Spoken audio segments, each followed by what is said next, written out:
Roh, sendal. Perlukah kita kehilangan damai sejahtera? Oke, jemaah. Maria pergi ke kubur itu. Masih ada Tuhan Yesus di kubur itu? Dia sudah tidak ada. Maria cepat-cepat lari kembali, ketemu dua orang. Satu dia pun nama yang satu dia pun nama. Kenapa hanya lihat beta tapi tidak om? Yang satu dia pun nama Petrus, yang satu dia pun nama Yohanes. Maria pergi kasih tahu bilang begini, mayat Tuhan diambil orang. Sama-sama 1, 2, 3. Mayat Tuhan diambil orang. Pertanyaannya, apakah mayat Tuhan diambil orang? Kenapa? Kenapa dia terlalu yakin ngomong begitu? Saya mau tanya, mayat Tuhan diambil orang? Tidak. Kenapa dia ngomong begitu? Ada dua hal. Dua. Pakai bahasa Inggris baru? Three. Pakai bahasa di sini bilang? Dua hal. Yang pertama, tidak ingat janji Tuhan. Sama-sama 1, 2, 3.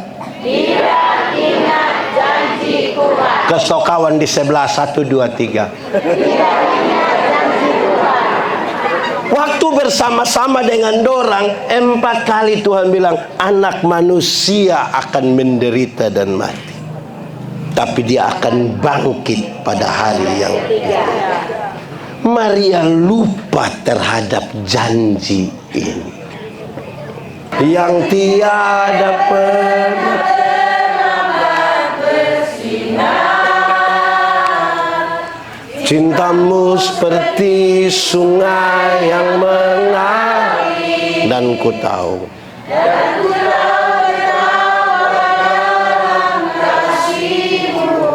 Oke. Janji Tuhan seperti matahari pagi. Amin.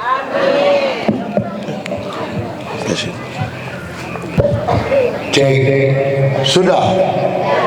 Sudah apa? Janji Tuhan seperti matahari pagi. Amin. Selalu datang setiap waktu. Amin. Seperti sungai yang mengalir. Amin. Saudara percaya pada janji Tuhan? Mantap? Oke, satu hari Tuhan bilang begini, berilah 1/10 dari hasil pertamamu dan ujilah aku. Lihatlah, bejana pemerahanmu akan berlimpah-limpah dengan buah anggurnya. Betul itu janji Tuhan? Mantap? Saudara percaya? Sekarang kita uji 10.000 per puluhan.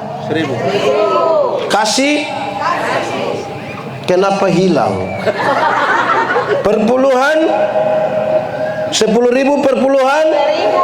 Kasih? Kasih kok hanya 1.000. Tuhan kasih naik 100.000 per puluhan. Masih kasih? Kasih kok hanya 10.000 kacang itu. Dia kasih naik 1 juta per puluhan. Masih kasih? Masih kasih? Kasih kok hanya 1 lembar. Bila perlu dia pegang begini. Sebegini baru pakai sengaja batuk lagi. Terus jual kopra banyak, dapat 10 juta per puluhan. Masih kasih? Masih kasih? Kenapa mulai beda pendapat? Semakin besar kepercayaan Tuhan atas kita, kita makin ragu dengan janji Tuhan. Angkat 1 juta di tangan kiri, 9 juta di tangan kanan. Dia lihat 2-3 kali begini. Lihat-lihat begini terus dia bilang, Tuhan cuma ngerti.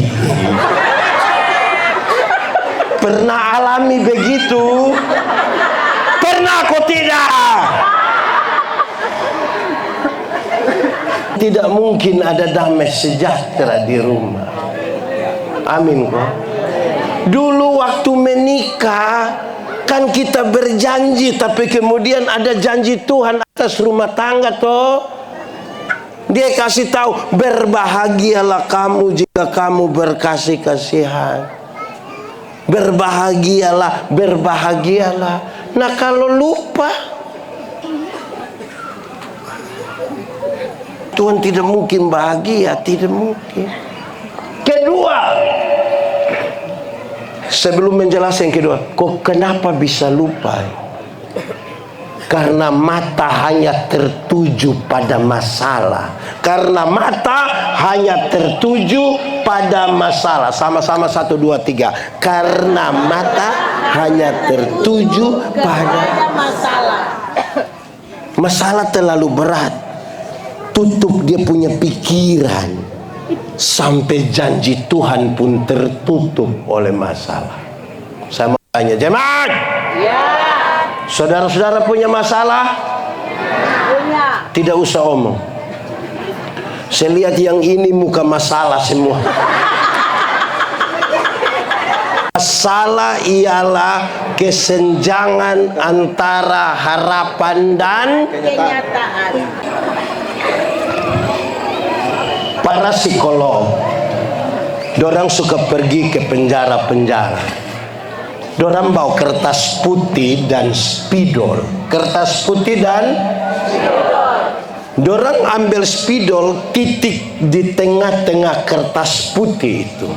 Terus dorang bilang, apa yang kamu lihat? Dorang bilang, kami lihat titik hitam. Oke, ada berapa titik? 1. Apakah hanya itu yang kamu lihat? Iya. Betul-betul hanya itu dan tidak ada yang lain? Iya. Betul? Iya. Terus psikolog bilang begini, kamu punya mata itu terlalu tertuju pada titik hitam yang 1 ini, sampai kamu lupa bahwa ini masih banyak halaman yang putih. Ruangan yang putih masih terlalu besar di ini kertas, tapi kamu punya mata hanya lihat di 1 titik. Suami itu kalau hanya ingat istri punya mbak maki, kacau itu rumah. Istri kalau hanya ingat suami punya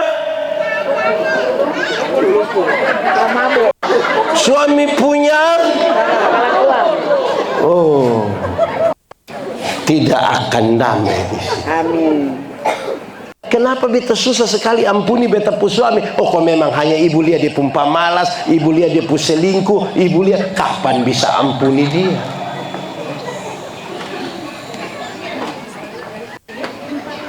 Apa yang kita lihat itu penting. Karena itu latih kita punya otak, latih kita punya hati yang ada damai untuk melihat dengan proporsional. Berlatihlah berpikir positif. Sama-sama 1, 2, 3. Berlatihlah berpikir positif. Contoh, satu hari beta berkhotbah tentang berpikir positif. Pulang, beta bawa oto, ibu pendeta, beta pu istri duduk di sebelah. Sampai di perapatan jalan, lampu sudah mau merah jadi kuning merah. Ada orang bawa oto kencang. Beta kaget. Ibu pendeta juga kaget. Ibu pendeta bilang, itu orang lari sembarang. Beta bilang, Mama, berpikir positif. Nanti bertengkar dan saya, ibu bilang, sudah. Bapak ini kan yang hebat berpikir positif. Tadi berkhotbah toh. Coba manusia kalau lari kendaraan model begitu, coba mama pikir, coba papa pikir positif, coba. Saya bilang, Mama harus berpikir Kalau dia terburu-buru begitu, kemungkinan besar dia semau mencet.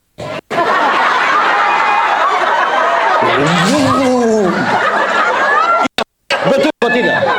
Saudara pernah merasa itu kok? Belajar pikir positif. Jadi kalau sebentar ada anak-anak bawa motor cepat, kemungkinan besar dia sudah mau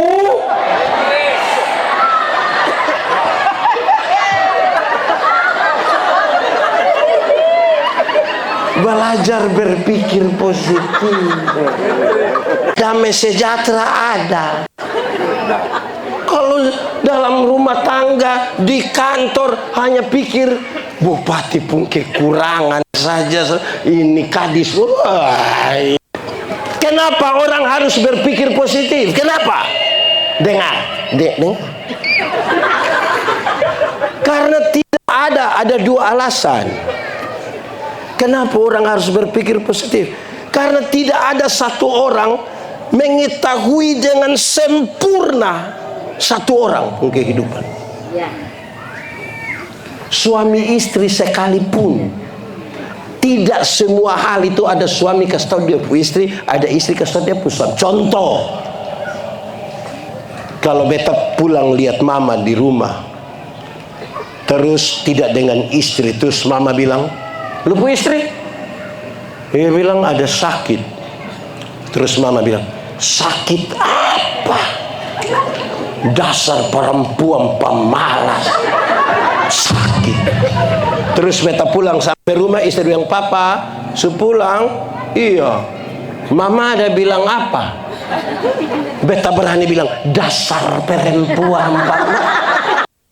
Ada omong begitu, ada omong. Bisa sakit tapi bilang, mama bilang cepat sembuh.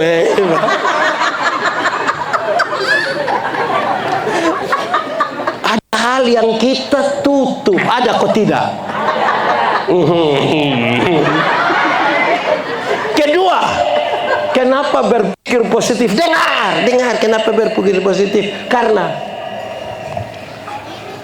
manusia berpotensi berubah. Sama-sama, 1, 2, potensi berubah.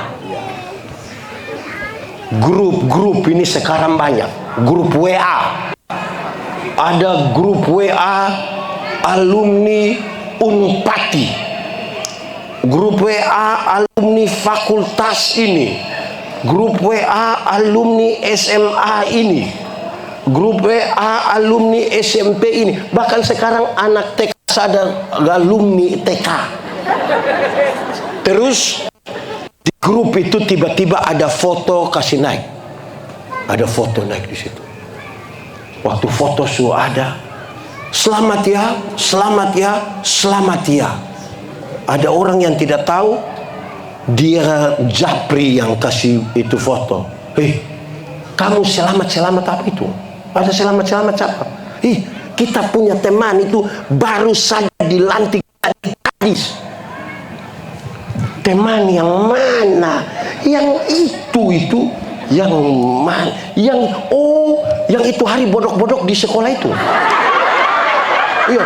Yang itu hari tolak-tolak dia bagaimana? Saya mau tanya. Yang itu hari bodok-bodok di sekolah itu, dia punya potensi jadi pintar kok tidak? Nah, yang itu hari pintar-pintar di sekolah, yang ranking 1 karena dia punya mama guru di itu sekolah itu, berpotensi jadi bodoh kok tidak? Berpotensi jadi bodoh kok tidak? Kalau begitu berpikir positif. Sama-sama, 1, 2, 3. Berpikir positif. Kalau suami istri bertengkar, di sini suami istri pernah bertengkar?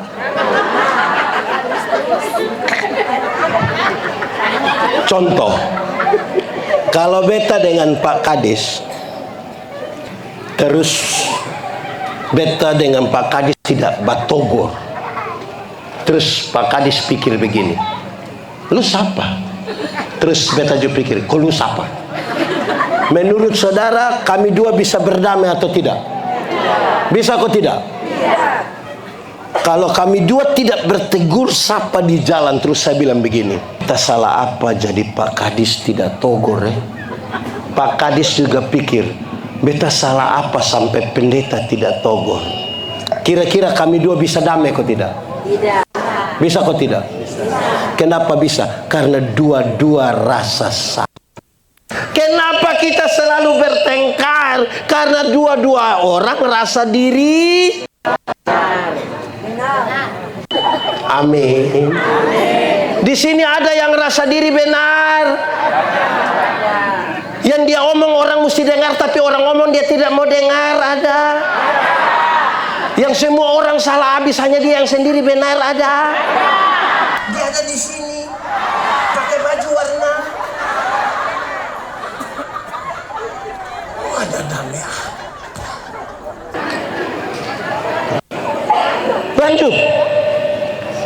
Oleh karena masalah yang besar dan tidak berpikir positif itu, Maria jadi omong sembarang. Sama-sama 1, 2, 3.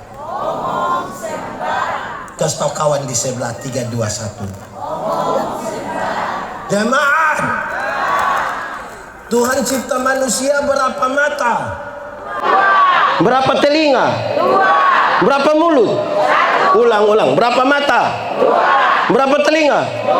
Berapa mulut? Dia pun maksud banyak. Salah satunya adalah lihat 2 kali, dengar 2 kali, omong berapa kali? 1 kali. Lihat ulang-ulang, dengar ulang-ulang, omong berapa kali?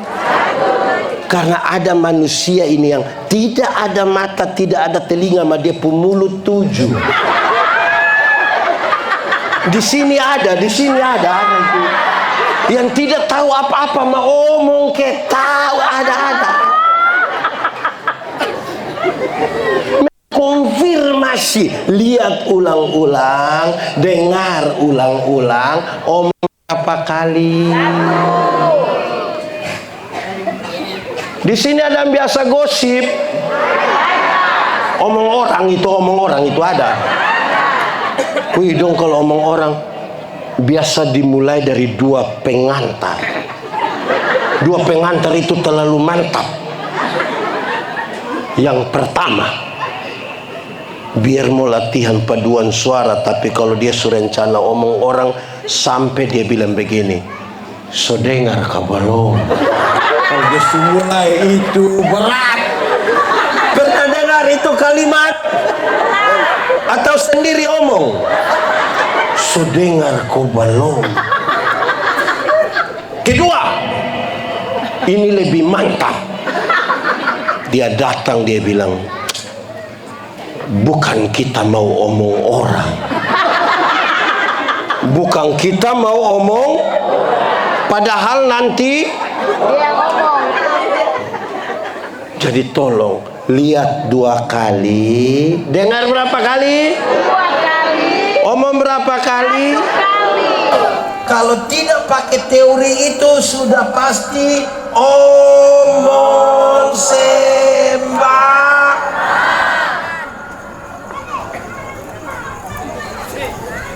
Jemaah, Ya. berita di Facebook itu, di sini ada yang punya akun Facebook, ada yang ada akun palsu, yang tiap hari hanya maki orang di akun palsu. Tolong kalau dapat berita itu, tolong saring baik-baik baru teruskan. Tolong beli apa-apa baru lanjutkan. Jangan asal terima terus. Sebarkan.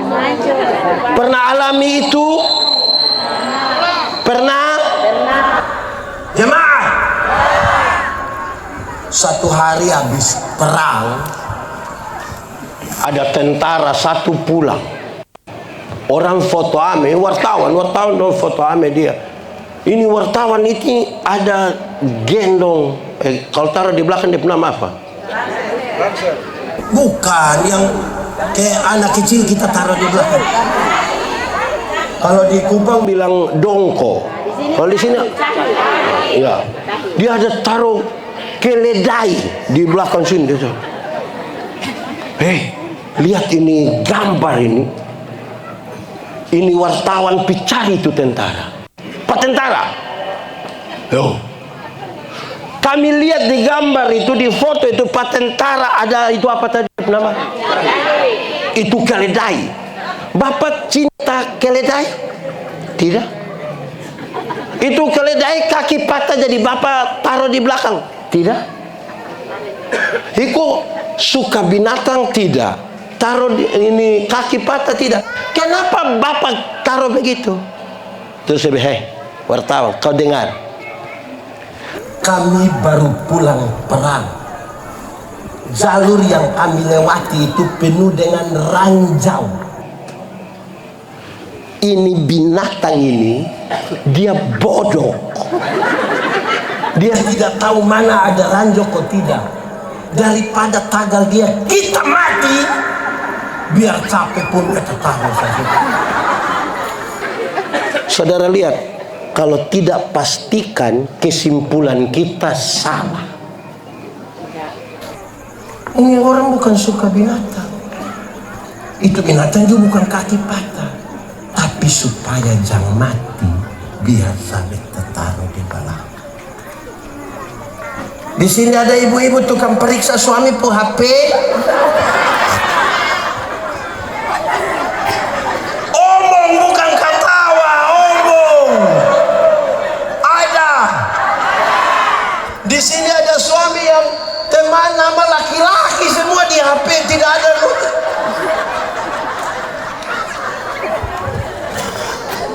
Jadi pastikan baik-baik, jangan hanya curiga, menuduh. Oh, itu jadi masalah. Oh? Oke, lanjut. Waktu dengar itu berita, Petrus dengan Yohanes berlari ke kubur itu. Siapa sampai duluan? Siapa sampai duluan? Yohanes. Siapa sampai duluan? Di sini ada nama Yohanes. Yohanes apa? Tapi bukan dia yang lari dengan Petrus. Yohanes sampai duluan. Sangat logis, sangat masuk akal kalau Yohanes sampai duluan. Kenapa? Karena Yohanes lebih muda.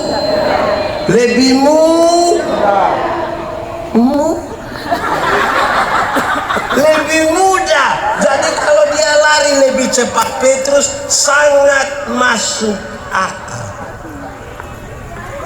Kebutuhan pergi ke kubur Yesus adalah kebutuhan bagi semua orang, bukan sebuah perlombaan. Saya jelaskan dulu begini. Saya ke Israel, saya pulang, terus ada orang pergi dong suka cerita begini. Dan cerita begini. Pak Pendeta, waktu kita naik Gunung Sinai, mama tua-tua begini, mama naik sampai atas. Ini anak muda dong, ini takut. Tapi mama biar sudah 180 tahun tetap naik. Meta biar mama pun sombong lah. Pi di sana itu pisiara, bukan kita pi lomba. Kita bukan pi lomba panjat tebing. Untuk hitung siapa kalah, siapa menang. Kita pergi sana tuh bersiara, dan ada orang yang mungkin dia fobia ketinggian, dia takut lihat ketinggian, dia umur mungkin lebih muda. Ada yang sudah terlalu mengantuk, dia sudah mau naik. Kalau mama sempat naik, bukan kita bilang mama juga. Kalau mama mau ikut lomba, mama pergi masuk di tim panjat tebing Republik Indonesia. Kita ini bukan berlomba. Amin. Itu sebuah siara, sebuah refleksi. Saya mau tanya, dalam rangka Paskah ini dan perayaan-perayaan, ada lomba-lomba di sini kok? Banyak. Ada lomba bikin salib? Ada lomba menyanyi? Ada. Itu ekspresi. Jadi kalau pengumuman kok itu anak tadi dia juara, tidak usah Di sini ada tukang tersinggung begitu, yang tidak mau terima orang lain pun menang. Lantas marah-marah kau mau keluar dari gereja, bikin gereja baru lagi di tengah lapangan sini ada. Juara 1, juara 2 tuh ekspresi, bukan lomba. Kalau mau lomba ikut itu Indonesian apa barang itu pi.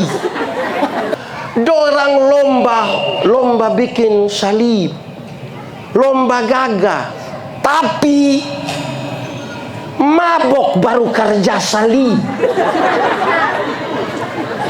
dengan harapan juara.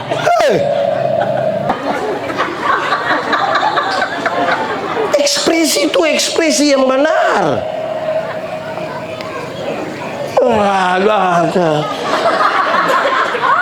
Baru kerja salib. Anak muda,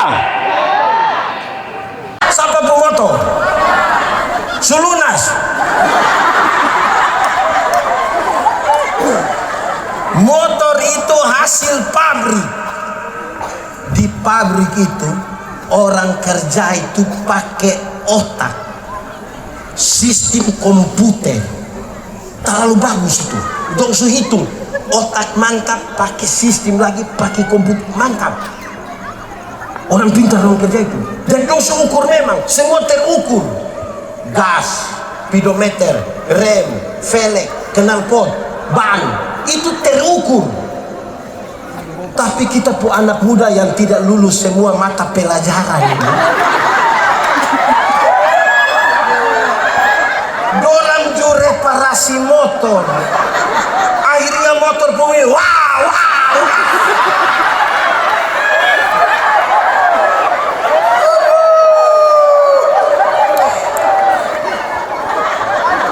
Terus kita tanya, pulang dari mana? Pawe pasca. Wow. Ekspresi apa itu? Di sini ada. Itu anak muda ada di sini. Tunjuk kami dia yang mana itu.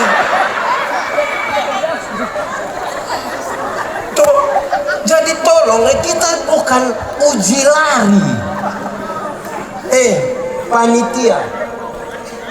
Mungkin panitia yang itu hari ada. Itu hari pernah ada panitia toh? Sekarang juga ada toh? Bukan untuk berlomba. Bukan bilang, dorang punya. Wah.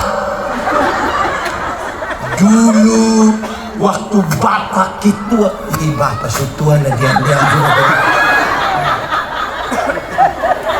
Ekspresi. Itu bukan berlomba toh.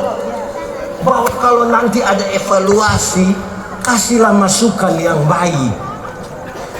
Acara mau hebat karena pun, waktu evaluasi tetap akan kita temukan kekurangan.